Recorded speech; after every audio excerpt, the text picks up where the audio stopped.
Պարոն Կարապետյան, դուք այստեղ էլ հենց ասուլիսի սկզբում նշեցիք, որ դուք հաջորդ վարչապետն եք, դա անքննելի ճշմարտություն է ձեր եւ ձեր թիմի համար, հիմա ես ձեզ որպես հաջորդ վարչապետ հարց եմ տալիս, որը ինձ համար կոնկրետ որպես Հայաստանի Հանրապետության քաղաքացի շատ կարևոր է։ Բոլոր ընկալումներում դուք բիզնեսից եկած մարդ եք եւ գիտեմ, որ դուք հաջողակ գործարար եք, հաջողակ բիզնեսմեն եք։ Մենք ձեզ քաղաքականության մեջ, մանավանդ այս բարդ իրավիճակում հայտնված Հայաստանի Հանրապետության պարագայում մենք ձեզ չենք պատկերացնում եւ չգիտենք, թե դուք ոնց եք գործելու այդ դաշտում։ Ինձ մտահոգում է, արդյոք քաղաքականությունում լինելու պարագայում դուք չեք առաջնորդվելու պաշտպանելու ձեր բիզնես շահերը, սա մեկ, եւ երկրորդը, եթե դուք այլևս վարչապետ եք, ինչպես դուք նշում եք, արդյոք պատրաստ եք քաղաքական կամք ցուցաբերել նախկին եւ ներկա բարձրաստիճան պաշտոնյաներին պատասխանատվության ենթարկել, որոնք քրեական տարբեր գործերով անցնում են։ Շնորհակալություն։ Ինչ վերաբերվում է բիզնեսին եւ քաղաքականությանը, թե հաջողակ բիզնեսմեն լինելը,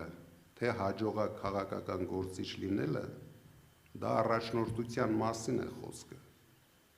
Չկա ուրիշ գիտություն։ Եթե դու լավ առաջնորդ ես թե բիզնեսում, թե քաղաքականության մեջ, թե պետությունն ես ղեկավարում ճիշտ, դուք դրանում չկասկածեք։ Եթե մեզ հաջողվեց ընդամենը 6 ամսում դառնալ գլխավոր օպոզիցիոն քաղաքական դաշինքը,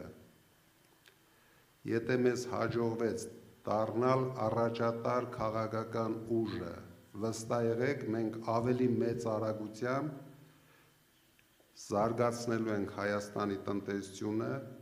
բերելու ենք կայուն խաղաղություն, արժանապատիվ խաղաղություն մեր երկրին։ Հաջորդ հարցը, եթե դուք այլևս վարչապետ եք, Հայաստանում հասարակության մոտ, այսպես ասած, այն անարդարության զգացումը կարողանալու եք վերականգնել, որը վերաբերում է նախկին եւ ներկա իշխանությունների քրեական գործերի մասով։ Ներկաներին իհարկե պետքա քրեական գործեր հարուցեք դուք։ Ես չեմ ասել, որ ես արդեն վարչապետ եմ։ Ես ասում եմ, ես հաջորդ վարչապետն եմ։ Ես հենց հաջորդ վարչապետ նկատի ունեմ։ Եվ ասում եմ, որ մենք գործելու ենք, չէ, դուք ասեք, ես ասում եմ վարչապետ եմ։ Եվ ասում եմ, մենք գործելու ենք օրինականության դաշտում։ Չենք անելու նույն սխալները, ինչ արեց ներկա իշխանությունը, բոլոր հարցերում։ Ինքը դրանով տապալվեց, ձախողվեց։ Դրա համար մենք ամեն ինչին շատ լուրջ ենք վերաբերվելու։ Մեկ-երկու մարդկանց կարծիքի հետևից չենք ընկնելու։ Գոյություն ունի Հայաստանում օրենք, եթե չկա էլ կլինի օրենք, կլինի արդարություն, արդարադատություն, իրենք կորոշեն մարդկանց մեղքերը եւ այդ մեղքերով կամ դատապարտվեն, կամ դառնան ազգային հերոսներ։ Շնորհակալություն։